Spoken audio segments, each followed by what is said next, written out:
तो आप सबको वेलकम है मैट्रिक्स एपिसोड 2 में।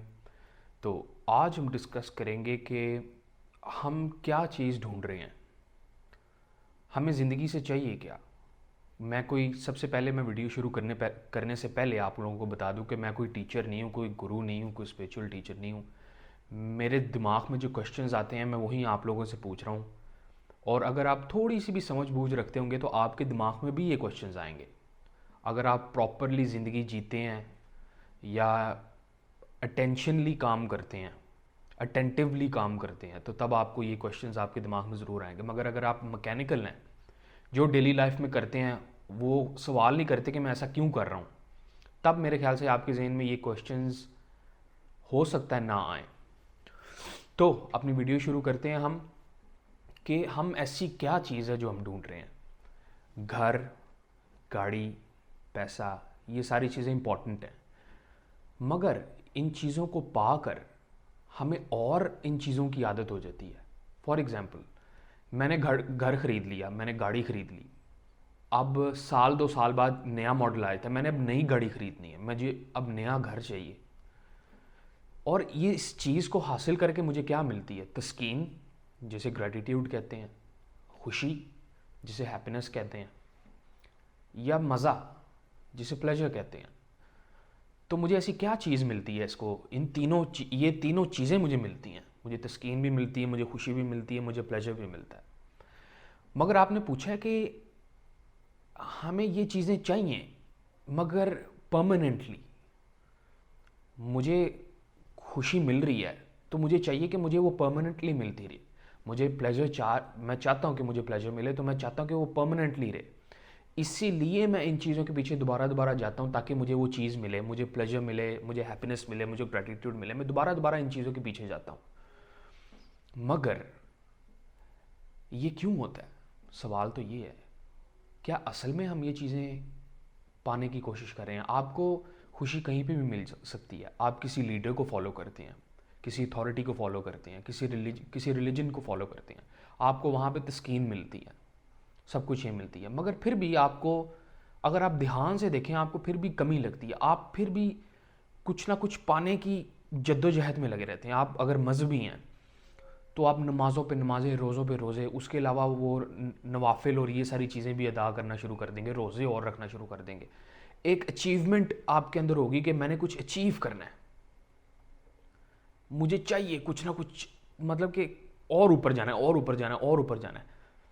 मगर आप जब इस लेवल पे होते हैं तो फिर आपको खुशी मिलती है। मगर एक वक्त होता है, ये लेवल पे खुशी आपको उस तरह फील नहीं दे रही होती, फिर आप और ऊपर जाते हैं, और ऊपर जाते हैं। तो जितने भी मज़ाहिब हैं सब में ऐसा होता है, जितने भी मज़हब हैं सब में ऐसा होता है कि एक बंदे, आप कहने को तो आप कहते हैं मैं खुदा को राज़ी कर रहा हूँ, मगर आप अपने आप से पूछें, आप खुदा को राज़ी करने के लिए कह रहे हैं, मगर आपको दिल में जब आप खुदा को राज़ी करते हैं तो वो आपको क्या मिलता है? आपको खुशी मिलती है ना। ऐसे ही है ना, खुशी मिलती है आपको। आप क्यों खुदा को राज़ी कर रहे हैं? आपने कभी पूछा मैं क्यों खुदा को राज़ी कर रहा हूँ? कि जी उसने दुनिया बनाई है, सब कुछ बनाया है, तो वो तो बात ठीक है। मगर इंसान जो है वो बेनिफिट के लिए काम करता है, चाहे वो खुदा के लिए हो, किसी के लिए भी हो, कोई भी मज़हब का हो। उसको कोई चीज़ मिल रही है तो वो काम करेगा, वरना नहीं करेगा। आपको नमाज में कोई सुकून मिल रहा है, तस्कीन मिल रही है, खुशी मिल रही है, तो आप कर रहे हैं।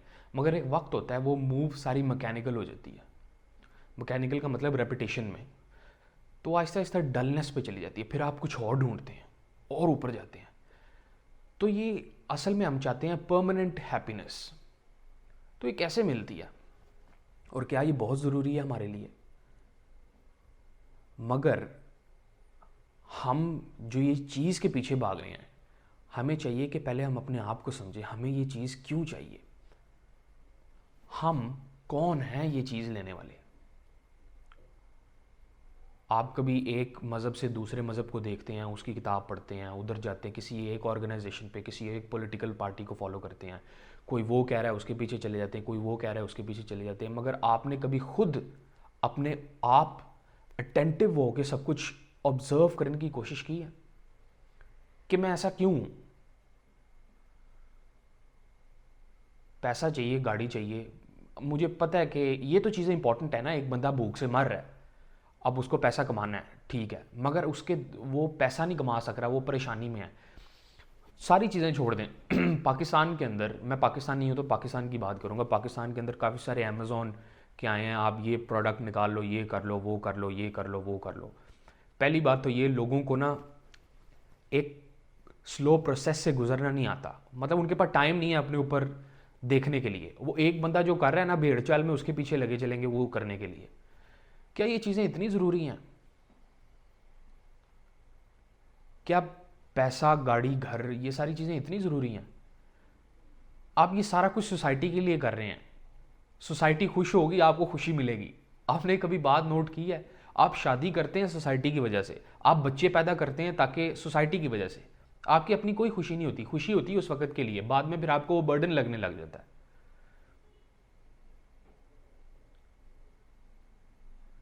आप पहले अपने आप के बारे में जानें, और अपने आप के बारे में जानना ऐसा है कि एक दरिया है जिसका कोई ख़त्म ही नहीं है, वो बस चलता जा रहा है, चलता जा रहा है, चलता जा रहा है। और जितना आप अपने आप के बारे में जानना शुरू करेंगे, उतनी ही आपको सुकून मिलना शुरू हो जाएगा, आपको अपने ऊपर कंट्रोल आना शुरू हो जाएगा। आप एक automatically, without any effort, without any control, आप एक ज़िंदगी डिसिप्लिन के साथ जिएंगे। जब आप डिसिप्लिन के साथ जिएंगे तब आपके लिए, आपके पास फिर ये घर, गाड़ी, पैसा, ये आपके पास खुद ब खुद आएगा। मगर तब आप इस तरह के हो गए होंगे कि आपको इन चीज़ों की ज़रूरत ही नहीं लगेगी। आप कहेंगे ये बेमायनी है मेरे लिए, मुझे तो कुछ और चाहिए। आप उस चीज़ को कोई भी नाम दे दें, खुदा, ट्रूथ, गॉड, कोई भी नाम दे दें उसको, मगर आपको ये पता होना चाहिए कि आपको ज़िंदगी में चाहिए क्या। मैं कहता हूँ कि मुझे गाड़ी चाहिए। अब वो गाड़ी क्या देगी मुझे? खुशी। जैसे मैंने आपको पहले भी बताया, वो खुशी क्या देगी मुझे? तस्कीन। तस्कीन क्या देगी मुझे? प्लेजर, मज़ा। ऐसा भी हो सकता है तस्कीन मिले, खुशी ना मिले, खुशी मिले, प्लेजर ना मिले, ऐसा भी होता है। तो ये सारी चीज़ों को राउंड अप करने का ये मकसद है कि आप पहले अपने आप को जानना सीखें। और अपने आप को जानने का एक तरीका नहीं है, कोई मेथड नहीं है अपने आप को जानना कि आप कोने पे बैठ के बस अपने आप के बारे में मेडिटेट करते रहें या आंखें बंद कर ली। ये नहीं, इस तरह नहीं करना आपने ये। और मैं भी नहीं बताऊंगा आपको आपने क्या करना है। आपने सिर्फ और सिर्फ अटेंटिव रहना है। मैं अगर आपसे अभी बातें कर रहा हूँ तो मैं अपने लफ्ज़ों पे ध्यान दूँ, बगैर जजमेंट के, बगैर ये जाने कि ये बुरे हैं कि ये अच्छे हैं। बस मैं बोल रहा हूँ और मैं उनको देख रहा हूँ बोलते हुए। अटेंटिव हूँ मैं, पूरा अटेंटिव। मेरे सामने ये ऐनक है, क्या मैं इस ऐनक को देख सकता हूँ बगैर जाने कि ये ऐनक है? बस देखूँ। जब आप हाल में रहना सीख लेंगे ना, आपको कोई प्रॉब्लम नहीं होगी, आप खुश होंगे, आपको कोई मसला ही नहीं होगा। मगर हम हमेशा माजी में, फ्यूचर में रहते हैं। भाई नमाज़ें पढ़ लूँ, मर के क़यामत में जाऊँगा, क्या जवाब दूँगा? तो हम फ्यूचर में रहते हैं हमेशा। वो वक्त जो प्रेजेंट है, उसको सारा कुछ भुला दिया होगा आपने, उस सारे वक्त को ख़राब कर दिया आपने। पुराने झगड़े और वो झंझट अपने दिमाग के अंदर रख के आप अपने वक्त को, अब आप कभी इस तरह करें, किताब पकड़ें, किताब के एक एक लफ्ज़ को पढ़ें। आप जब किताब के लफ्ज़ को पूरे अटेंटिवली पढ़े होंगे ना, आपके दिमाग में कोई भी थॉट नहीं आएगी। आप ये करके देखें। आप मेरी बात ना सुने, मेरी बात सुने ही ना बिल्कुल भी, मुझे चाहिए ही नहीं कि आप मेरी बात माने, कुछ ना करें, मगर आप ये एक्सपेरिमेंट करके ज़रूर देखें।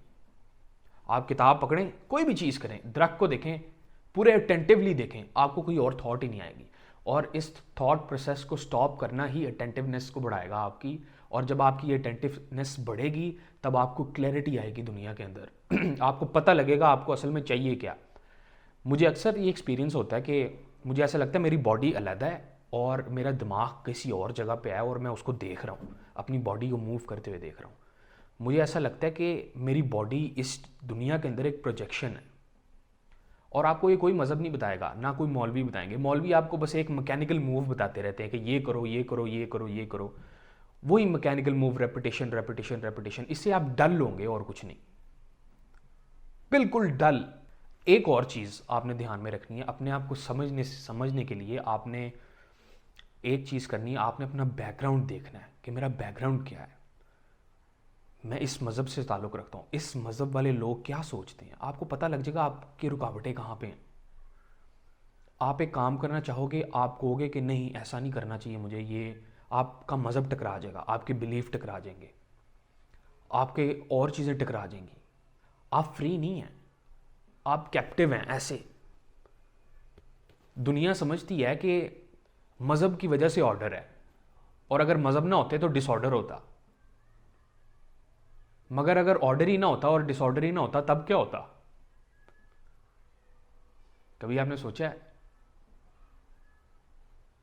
मैं हमेशा कंपैरिजन करता रहता हूँ। मैं आज बुरा हूँ, मैंने अच्छा होना है। मैं आज उदास हूँ, खुश होना है।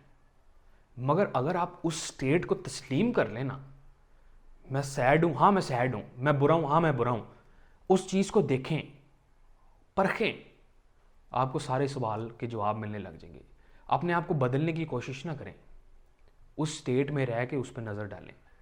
गिल्ट, फियर, जितनी भी चीज़ें अपने जहन से निकाल दें, फ्री हो जाए। आपने एक फ्री ह्यूमन बीइंग की तरह रहना है। आप कहने को तो आज़ाद हैं, मैं आज़ाद शहरी हूँ, ये क्या आप असल में आज़ाद हैं? क्या आप अपनी थॉट से, अपने दिमाग से आज़ाद हैं? आपको जकड़ा हुआ है आपके बिलीव्स ने, आपके मुल्क ने, आपकी आइडेंटिटी ने आउटवर्डली। क्या आप आज़ाद हैं? आप बिल्कुल आज़ाद नहीं हैं, आप तो ग़ुलाम हैं। किसी के ग़ुलाम नहीं, अमेरिका के ग़ुलाम नहीं हैं आप अपने खुद ग़ुलाम हैं। आप अपनी मज़हब के ग़ुलाम हैं, आप अपनी पॉलिटिकल पार्टी के ग़ुलाम हैं, आप अपनी सोच के ग़ुलाम हैं। तो क्या आपने फ्री होना है इस चीज़ से? आपने कभी नहीं सोचा? या आपको एक रास्ता बता दिया कि इस रास्ते पे चले जाओ तो आप एंड पॉइंट तक पहुंच जाओगे। आप ज़रा सोचें, एक फिक्स्ड पॉइंट है तो उसके काफ़ी सारे रास्ते होंगे, एक रास्ता तो नहीं होगा। अगर आपने मर के एक जगह पे जाना है तो उसके काफ़ी सारे रास्ते होंगे, एक रास्ता तो नहीं ना होगा। तो एक फिक्स्ड पॉइंट है। पहली बात तो ये फिक्स पॉइंट ही गलत है। फिक्स पॉइंट होता ही नहीं कुछ, ये सारी मूवमेंट होती है, फिक्स्ड कुछ भी नहीं होता। लोग आपके साथ खेल गए हैं, आपके साथ मजाक कर गए हैं, आपको समझ ही नहीं आई। जितने भी मजहबी स्कॉलर हैं, जितने भी ये पॉलिटिशियंस हैं, जितने भी सारी चीज़ें हैं, ये पावर में रहना चाहते हैं, इनको पावर पसंद है, इनके पास, इनको नेपोटिज्म बहुत पसंद है। ये अपने बंदों को आगे करते हैं। वो मेरा दोस्त है तो वो आगे रहेगा, वो मेरा घर वाला है तो मेरा आगे रहेगा। पॉलिटिकल पार्टी और रिलीजन्स के अंदर कोई फ़र्क तो नहीं है इतना, सियासत और मज़हबों में कोई फ़र्क नहीं है इतना। गौर से देखें, वहाँ पे भी ये होता है कि मैं अगर बाप है तो बेटा जो है वो आगे उसकी गद्दी संभालेगा। तो समझने की बात है, ये क्यों होता है? दूसरा बंदा क्यों नहीं आ सकता बाहर से? जी ब्लड लाइन प्योर होनी चाहिए, इंसान तो बराबर हैं।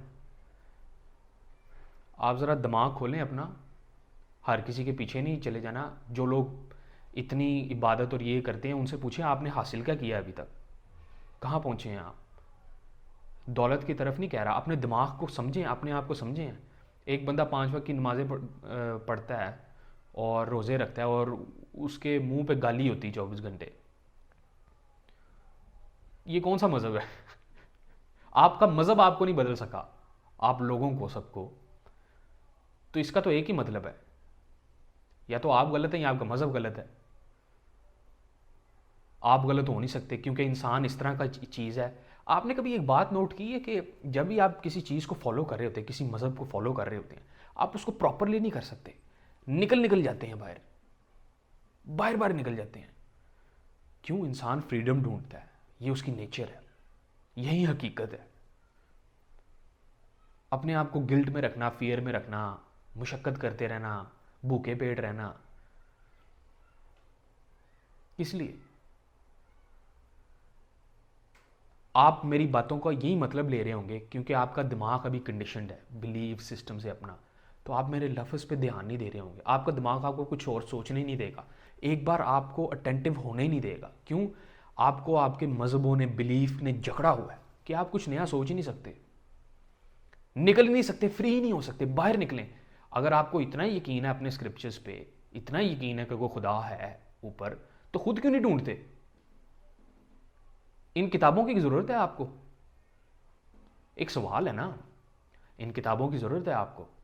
आपको ज़रूरत है कि किताब पढ़ूंगा तो फिर ही मुझे समझ आएगी, या मुझे कोई बताएगा तो मुझे ही समझ आएगी? आपको खुद क्यों नहीं समझ आएगी? खुद कुछ नहीं करना, बस किसी को फॉलो करना है। उस मौलवी को फॉलो कर दो, उस मौलवी को फॉलो कर दो, वो सेक्ट। एक परफेक्ट थिंग जो होती है ना, उसमें मिलावट नहीं होती, बिल्कुल प्योर होती है। अगर आपका रिलीजन बहुत परफेक्ट है ना, तो फिर उसके अंदर सब डिविजन्स नहीं होनी चाहिए थी। परफेक्ट चीज़ के अंदर कभी भी सब डिवीजन या मिलावट नहीं हो सकती। आप कहते हैं ये तो मैंने खुद की है तो फिर परफेक्ट किस बात का? फिर तो मज़हब भी खुद बनाया होगा। तो इस बात को समझें। आपसे मिलते हैं अगले एपिसोड में।